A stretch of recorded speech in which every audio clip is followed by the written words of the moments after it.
انہوں نے اپنی منزلیں اتنی چھوٹی رکھی ہوتی ہیں کہ ایک بڑی پوڑی پہ بڑی سیڑھی پہ چڑھنے کا، پہلے زینے پہ چڑھنے کا مطلب کہتے ہیں ہم ترقی کر گئے ہیں جی، ہم تو زینہ چڑھ گئے ہیں، پہلا زینے کو ہی انہوں نے معراج سمجھ لیتے ہیں۔ یہ بلو ایوریج سوچ کے مالک لوگ ہیں، چھوٹی سوچ کے حامل، ان کے ایمبیشنز بڑے ویک ہیں۔ اب میں آپ کو چھوٹی سی مثال دوں جی، یہ لائف کی اسٹڈی ہے۔ ایک لڑکے کو 1970 میں N E D engineering university میں داخلہ نہیں ملا، لائف کی اسٹڈی ہے۔ 1994 میں امریکہ میں یا 93 میں ایک کمپیوٹر خرید رہا تھا، کمپیوٹر کمپنی کا نام تھا AST کمپیوٹرز۔ تو امریکن کمپنی والے نے پوچھا کہ تم کہاں سے؟ میں کہا پاکستان سے۔ کہتا ہے یہ AST کا مالک پاکستانی ہے۔ تو میں کہا کیا ہے؟ کہتا ہے اس کے پاس 1400 انجینئر اس کے نیچے کام کر رہے ہیں۔ اس کا نام تھا صفی قریشی۔ جب میں نے صفی قریشی کی ہسٹری دیکھی تو یونیورسٹی کو NID انجینئرنگ یونیورسٹی میں داخلہ نہیں ملا، وہ امریکہ چلا گیا اور وہاں جا کے اس نے انجینئرنگ کی، اور غریب خاندان کا، اور وہ انجینئر اس کے نیچے کام کر رہے تھے۔ ڈیل کمپیوٹر کے بعد سیکنڈ بڑا کمپیوٹر کمپنی امریکہ میں AST کمپیوٹرز پاکستانی کی تھی۔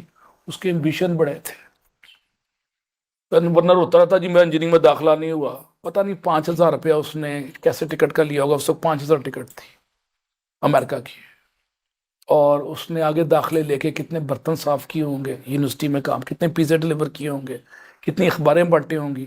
ایمبیشن پھر بھی اونچا تھا کہ بڑی منزل کے لیے میں چھوٹے چھوٹے کام کر رہا ہوں۔ چھوٹے کام سے بندہ چھوٹا نہیں ہوتا، چھوٹی سوچ سے چھوٹا ہوتا ہے، یاد رکھیں یہ بات، چھوٹی سوچ سے چھوٹا ہوتا ہے۔ اور میں اردو میں ایک سٹیٹمنٹ دیتا ہوں آپ کے سامنے کہ سوچ بڑی تو منزل بڑی، اور فکر مسدود اور منزل محدود، فکر مسدود منزل محدود۔ میرا سب سے بڑا دشمن میرا دشمن نہیں ہے میری سوچ کی کمزوری اور چھوٹی سوچ ہے، بس میرا سب سے بڑا دشمن India, America, weapon of mass destruction, میری سوچ کی چھوٹی سوچ ہے۔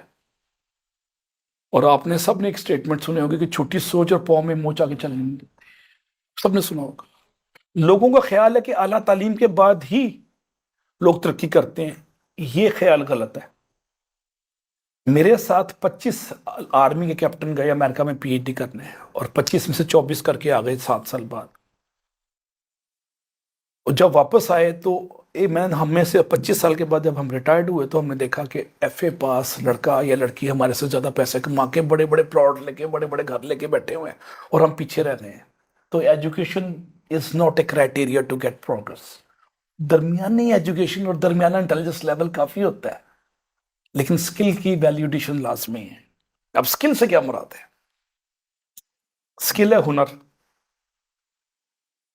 اور ہنر مند بندہ ہی تجارت کر سکتا ہے۔ حضور پاک کی حدیث مبارک ہے کہ رزق کے 10 میں سے 9 حصے میں نے تجارت میں رکھتی ہوں۔ تو ہنر میں کیا یہ 5-6 میں نے بھی ڈاکومنٹ کیے ہیں۔ پیپل مینجمنٹ سکلز، آپ لوگوں کو کیسے ہینڈل کرتے ہیں، اس میں ان کے اندر سیلف موٹیویشن کا لیول کیسے بڑھانا ہے۔